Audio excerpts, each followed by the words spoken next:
અમદાવાદથી હું છું આપની સાથે દીપા શર્મા। મહત્વપૂર્ણ સમાચાર પ્રાપ્ત થઈ રહ્યા છે। અમદાવાદના બોપલમાં હિટ એન્ડ રન કેસમાં ખુલાસા। બિલ્ડરના સગીર પુત્રએ અકસ્માત કર્યો હોવાનો ખુલાસો। સગીર ચાલકે સિક્યોરિટી ગાર્ડને અડફેટે લેતા મોત થયું હતું। 14 સપ્ટેમ્બરે મર્સિડીઝ કાર ચાલકે અકસ્માત કર્યો હતો।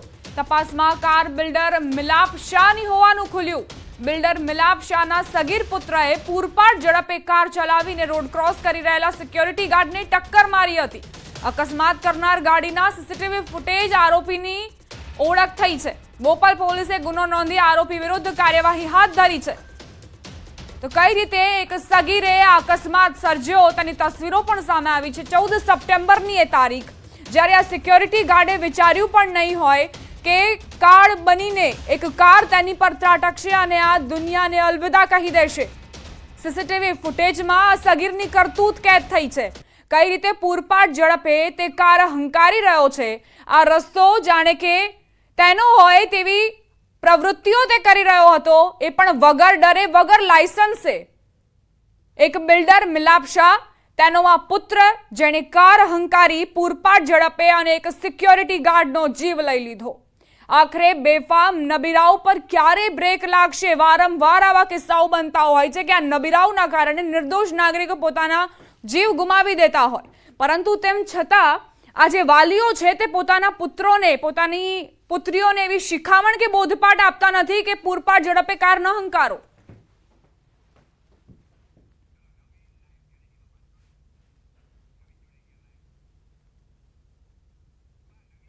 સંવાદદાતા નવીન જોડાઈ ગયા છે લાઈવ।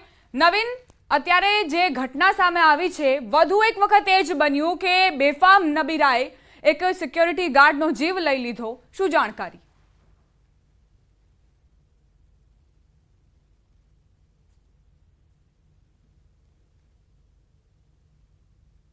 નવીન, આપના સુધી અવાજ આવી રહ્યો છે?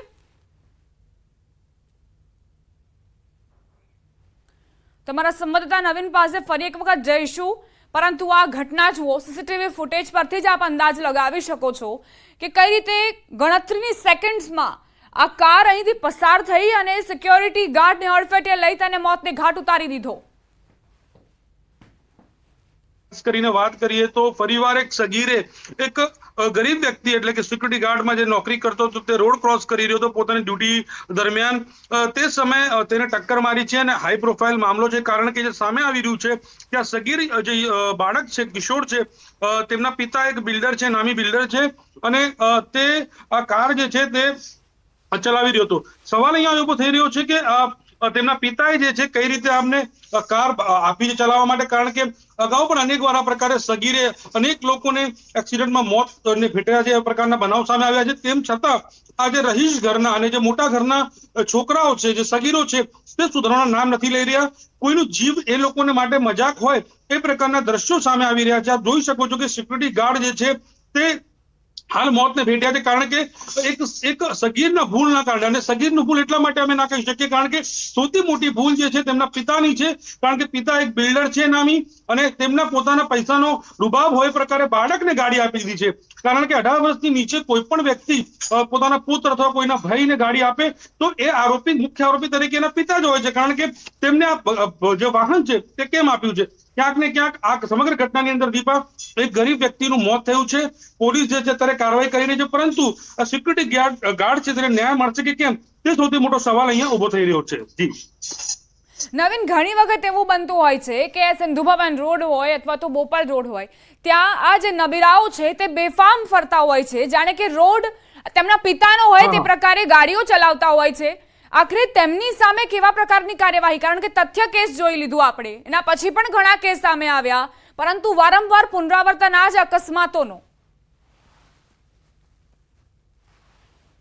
જે રીતે વારંવાર જે પ્રકારના બનાવો દીપા સામે આવે છે, અને ક્યાંક ને ક્યાંક વાત કરીએ તો આ બનાવને લઈને પોલીસ જરૂરથી સતર્ક હોય છે।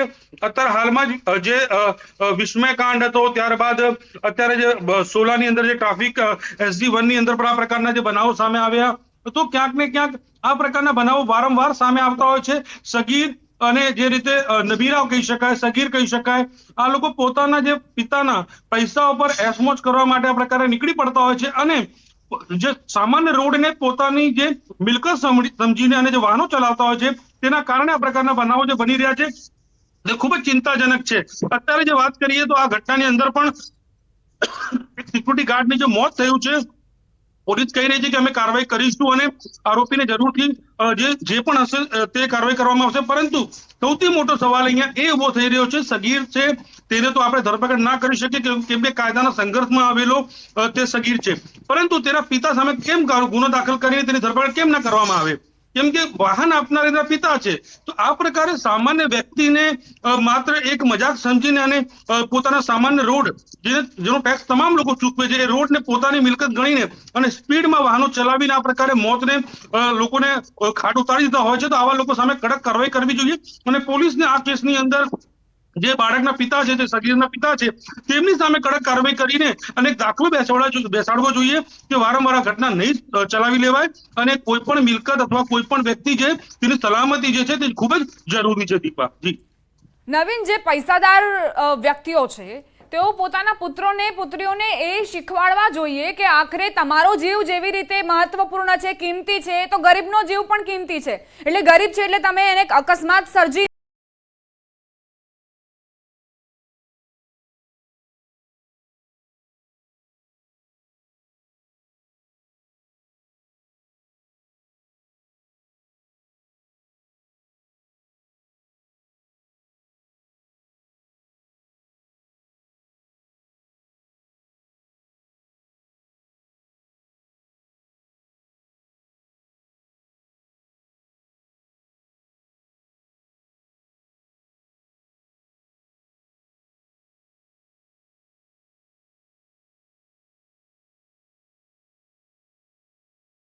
જે બિલ્ડર છે પોતાની જાતને ગણાવી રહ્યા છે, અત્યારે તપાસ ચાલી રહી છે.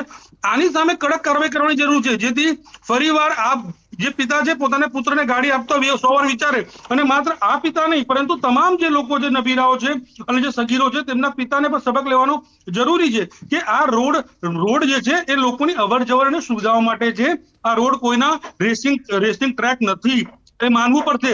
અત્યારે મોટા ભાગે જે હાઈવે છે, સિંધુ ભવન રોડ છે કે સાઉથ ઉપરનો રોડ છે, ત્યાં રાતે તમે જુઓ દીપા તો લાગે છે કે આ રેસિંગ ટ્રેક બનાવી દીધું છે. આ કોઈની જાગીર હોય એ પ્રકારના દ્રશ્યો જોવા મળે છે. આમાં કોઈ બેમત નથી. એટલે આવા કિસ્સાઓની અંદર આ પિતાની ધરપકડ થશે અને એની સામે કડક કાર્યવાહી થશે તો ક્યાંક ને ક્યાંક એક સબક મળશે અને બીજા જે આવા સગીરના પિતાઓ છે અથવા નબીરાના પિતાઓ છે તે લોકોને પણ ખૂબ જ ચેતવવાની જરૂર છે આમાં. નવીન, આપ જોડાયેલા રહેજો અમારી સાથે. ન્યૂઝ 18 ગુજરાતીના આ સવાલ કે આખરે ક્યારે આ બેફામ ગતિ પર બ્રેક લાગશે, બેફામ નબીરાઓ પર ક્યારે બ્રેક લાગશે, ક્યારે એવું ઉદાહરણ બેસાડવામાં આવશે જેથી આ બેફામ નબીરાઓ અહીં અટકે? વધુ એક નિર્દોષનો ભોગ લેવાયો છે, હજુ કેટલા ભોગ લેવાશે? નવીન, વારંવાર આ ઘટનાઓ, વારંવાર તેનું પુનરાવર્તન, પરંતુ જે ખેંચાય છે કેસ એ દરમિયાન આ સગીરો છે તેમને એવું લાગતું હોય છે કે તેમના પપ્પા તો તેમને બચાવી જ લેશે પૈસાના જોરે, પરંતુ ભગવાન ના કરે અને આ સગીર સાથે આવું બન્યું હોત, જો તેનો અકસ્માત સર્જાયો હોત તો આ પિતાએ આખા સિસ્ટમને માથે લઈ લીધું હોત. એ વસ્તુ આ લોકોને સમજવી જોઈએ. દીપા, અને હું એમ માનું છું કે માત્ર આ લોકોને નહીં પરંતુ પોલીસને પણ સમજવું જોઈએ કે જે જીવની કિંમત છે બધાની સરખી હોય છે. ઘણીવાર જોવામાં આવતું હોય છે કે ગરીબનું અકસ્માતમાં મોત થાય તો માત્ર જે જૂના કાયદા પ્રમાણે હતું 304 દાખલ કરીને વાત પૂરી કરી નાખે. પણ આવા કિસ્સા જે રીતે ભૂતકાળમાં અત્યારે ટ્રાફિક અમદાવાદ SG1 પોલીસે જે કાર્યવાહી કરી છે તે પ્રકારની કાર્યવાહી કરવી જરૂરી છે. પિતાની બી જેલમાં નાખો એટલે ખબર પડે કે તેમના જે પુત્ર છે એમનું કારસ્તાન છે કયા પ્રકારનું છે, તેમના પિતાને બી ખબર પડે કે મેં ભૂલ કરી છે, એમના પરિવારને બી ખબર પડે. પછી કોર્ટમાં જઈને માફી માંગવાથી કોઈ ફેર નહીં પડતો, પરંતુ જ્યારે જરૂર હોય છે, જ્યારે સમય હોય છે તે સમયે એ લોકો માત્ર મજાક બનાવી દેતા હોય છે કાયદાને. તો મેં કીધું એ પ્રમાણે વાત સાચી છે. એક સિક્યુરિટી ગાર્ડનું મોત થયું છે અત્યારે એટલે કેસને કે આમ કરી નાખે તેમ કરી નાખે, પરંતુ આ જ ઘટના કોઈ કોઈ સારા વ્યક્તિ અથવા જેની પૈસાદાર વ્યક્તિ જોડે થઈ હોત તો આખી સિસ્ટમ હલાવી નાખી હોત, ઉપરથી મોટા મોટા અધિકારીઓ રોડ ઉપર આવી ગયા હોત કે ના આમાં સજા થવી જોઈએ આમ. પણ કોઈ પણ વ્યક્તિનો જીવ જે છે દીપા એ ખૂબ જ મહત્વનું છે. ગરીબ હોય અમીર હોય એનાથી કોઈ ફેર નહીં પડતો, કારણ કે કાયદામાં એવું કોઈ લખ્યું નથી કે અમીર માટે કાયદો અલગ છે, ગરીબ માટે કાયદો અલગ છે. બધા માટે કાયદો સરખો છે. અને અમે પણ એ જ અપીલ કરીએ છીએ કે આ કેસની અંદર પણ એ રીતે સજા થવી જોઈએ કે જે રીતે નિર્દોષ વ્યક્તિનું જીવ ગયું છે. અને માત્ર ભૂલ હોય, કોઈ સામાન્ય ભૂલ હોય તો માનીએ, પણ નબીરાને સગીરને ગાડી આપી કોણે? એના પિતાએ આપી હશે. કેમ આપી ચાવી? આવું તો કેવી ચીજ હોય એને પુત્રની કે એને ચાવી આપી દીધી? તો સવાલો અનેક છે દીપા. અને પોલીસને એમના પરિવાર. આભાર નવીન, જાણકારી આપવા માટે. આગળ પણ તમારી પાસેથી અપડેટ્સ લેતા રહીશું.